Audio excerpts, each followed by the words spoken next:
Tu filmezi cu... Voilà, je vous propose qu'on ait un petit échange, parce qu'on a la chance d'avoir Tony avec nous. Je propose qu'on fasse évidemment un échange avec vous, mais juste en deux temps, je vous présente aussi les deux autres personnes qui vont nous rejoindre là tout à l'heure pour le débat. Malik Salancourt, qui est le responsable du collectif From Europe et membre de la Ligue des droits de l'homme, et Catherine Choquet de la Ligue des droits de l'homme, notamment Saint-Denis, qui est aussi parmi nous, qui va nous rejoindre.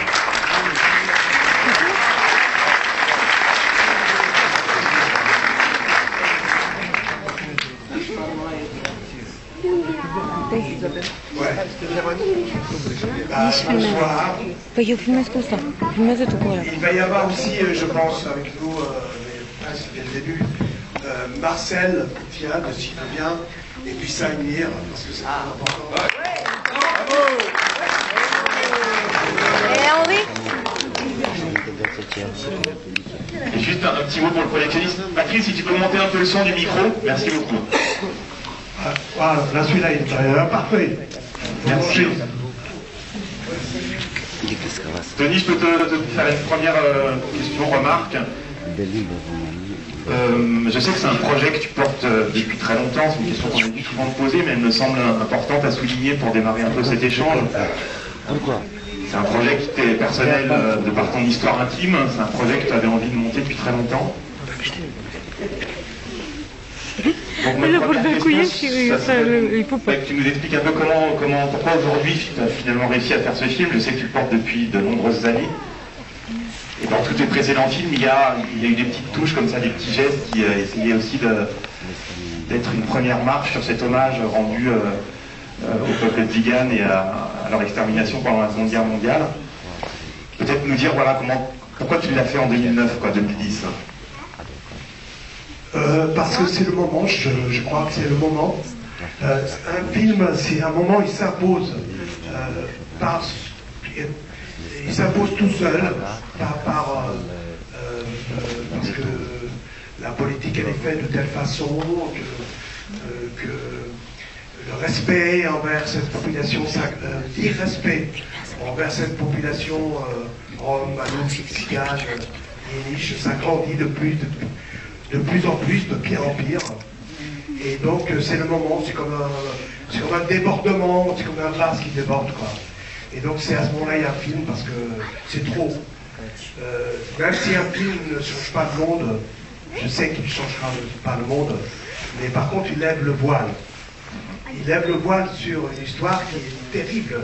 C'est une histoire vraiment incroyablement honteuse et insoutenable pour tous les gens qui ont vécu cette histoire il y a longtemps et des gens qui ont des parents qui ont vécu cette histoire et ceux qui continuent encore à la vivre.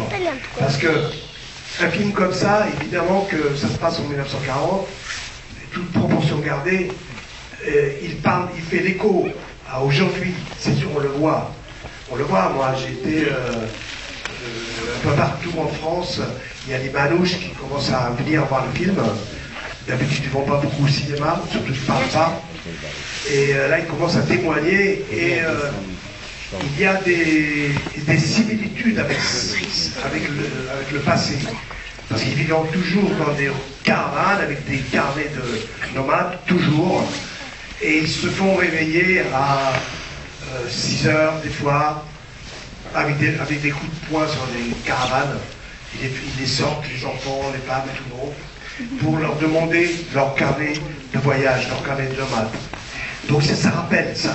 C'est pour ça qu'ils m'ont dit, nous, ça ne change pas beaucoup par rapport à ce qu'on voit dans le film.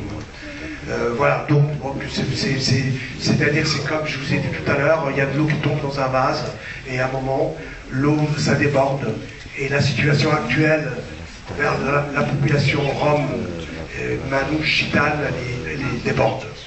Elle déborde vraiment, elle est inquiétante.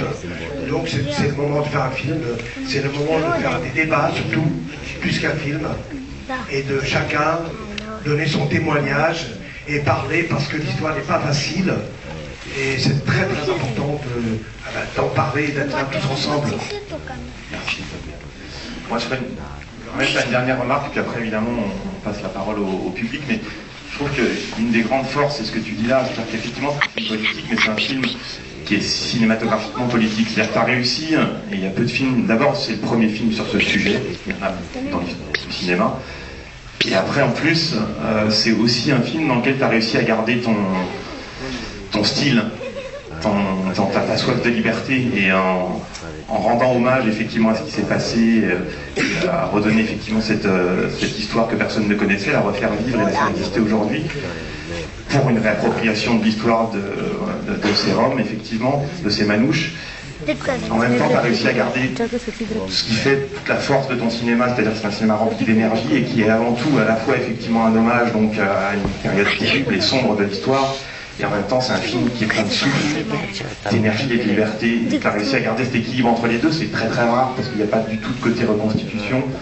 On est vraiment dans quelque chose qui est au présent, bien sûr que ça se passe en 1940, mais voilà, qui résonne effectivement, c'est ce que tu disais avec aujourd'hui, et c'est de ce point de vue-là vraiment un grand film de cinéma, quoi. Donc merci et encore bravo.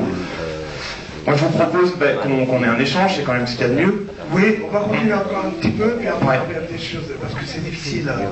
D'accord. Donc je veux dire par rapport aux Roms qui sont ici, que les Roms qui sont dans le film, ils viennent à côté de Cluj, en Transylvanie. Cluj. Et le chanteur qui est dans le film, qui chante chez les Clis, c'est Sandu Chorba. Je ne sais pas si vous connaissez. Sandu Chorba, oui.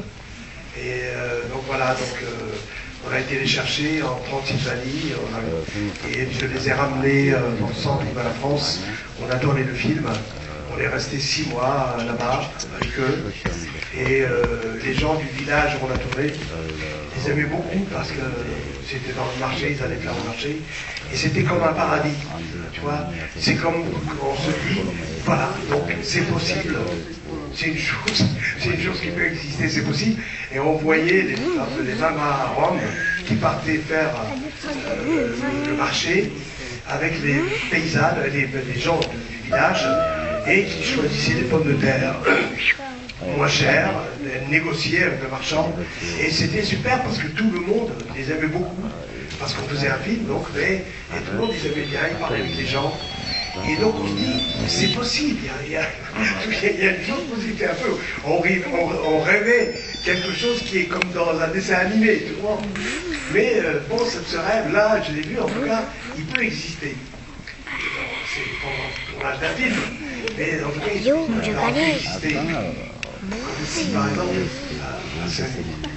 Donc, si tu veux, je vais passer le micro 2 minutes à Saïmir pour qu'il se présente, et à Marcel, parce que je pense que ça va être très important après ce qu'il va dire.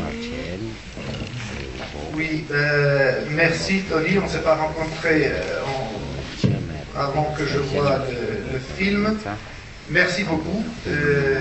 Comme tu le dis, effectivement, ben là, ça s'est bien passé pendant le tournage avec les gens du village Boutonnier.